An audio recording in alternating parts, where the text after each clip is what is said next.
Asian wrestling championship का समापन हो गया है।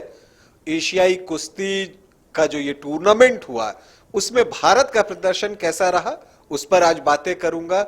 जो कई प्रमुख पहलवान एशियाई कुश्ती में शिरकत करने के लिए नहीं गए उसका क्या असर पड़ा है और पिछले साल और इस साल में जो भारत का प्रदर्शन है उसमें क्या फर्क आया है, कौन टॉप परफॉर्मर रहे भारत के रेसलर, वो सारी बातें आपको बताऊंगा और किन्होंने निराश किया ये भी बताऊंगा। लेकिन पहले बता दूं कि आप देख रहे हैं न्यूज बाइस्कोप और मैं हूं राकेश रंजन।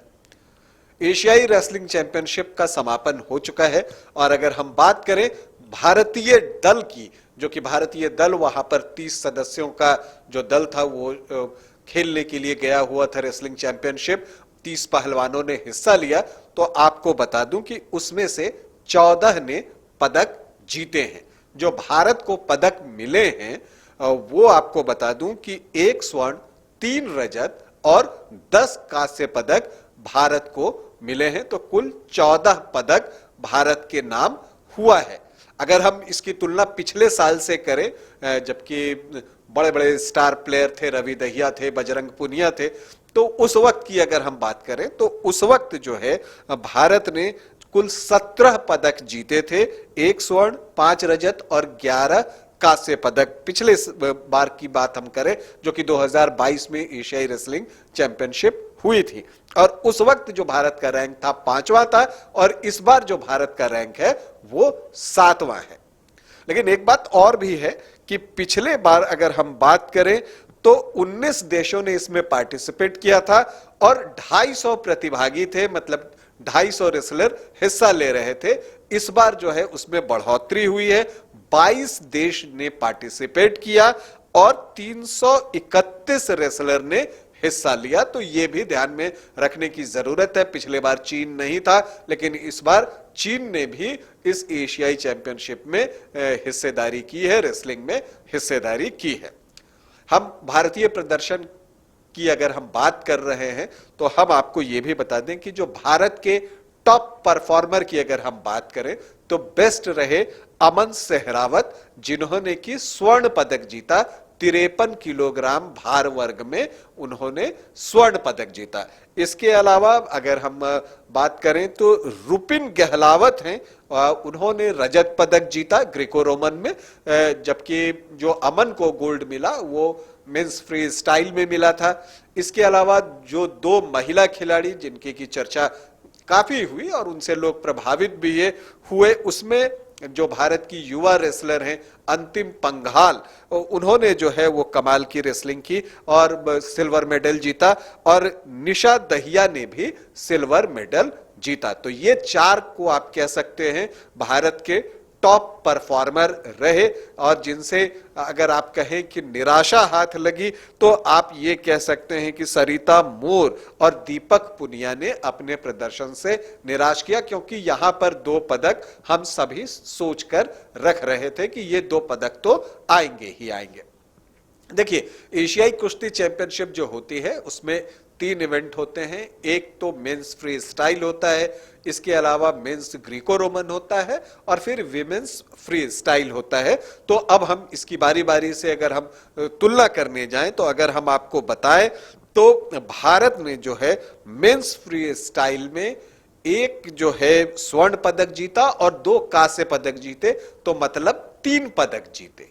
यहां पर बजरंग पुनिया का नहीं रहना खटक गया कि वो इस बार नहीं थे, पिछली बार उन्होंने सिल्वर मेडल जीता था। हालांकि अगर हम बात करें कि 57 किलोग्राम भार वर्ग में तब रवि दहिया ने जो है स्वर्ण पदक जीता था, लेकिन इस बार अमन सहरावत ने उस वेट कैटेगरी में स्वर्ण पदक जीता है। तो मेंस फ्री स्टाइल एक ऐसी स्पर्धा रही जहां पर प्रमुख खिलाड़ियों के नहीं होने का नुकसान जो है वो भारत को उठाना पड़ा है। पिछली बार 7 पदक थे, इस बार 3 पदक हैं।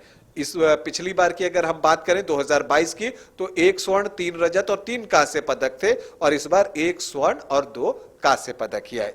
अगर हम ग्रीको रोमन की हम बात करें तो ग्रीको रोमन में भारत को 1 रजत और 3 कांस्य पदक मिले, मतलब कि कुल 4 पदक मिले, जबकि अगर 2022 की बात करें तो वहां 5 पदक आए थे, लेकिन पांचों पदक जो थे वो कांसे का था।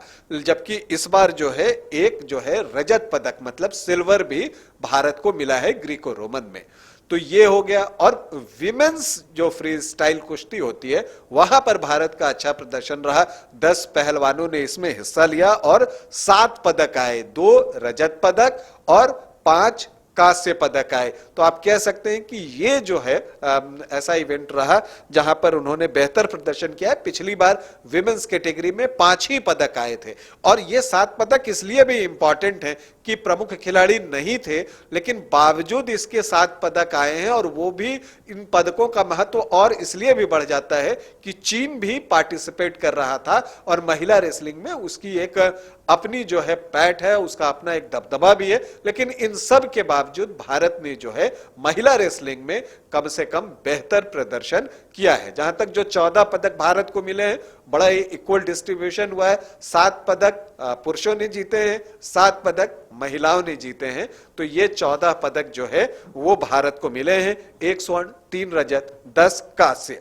इसके अलावा अगर हम आपको जो एशियाई कुश्ती चैंपियनशिप हुई है उसमें अगर हम टॉप की टीमों की हम बात करें तो कजाकिस्तान पहले नंबर पे रहा, जापान दूसरे नंबर पे रहा और ईरान का जो दल है वो तीसरे नंबर पे रहा।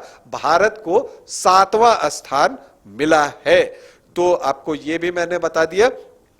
और जो बाकी चीजें अगर हम देखें और हम अगर तुलना करने जाएं तो हम कह सकते हैं कि प्रमुख खिलाड़ियों की कमी खली है। लेकिन यह बात भी उतना ही सच है कि युवा खिलाड़ियों ने मिले मौकों का फायदा उठाया है, चाहे वो अमन सहरावत हो, अंतिम पंघाल हो। ये ऐसे रेसलर हैं पुरुष और महिला वर्ग में कि जिनसे कि आप भविष्य के लिए उम्मीदें बांध सकते हैं।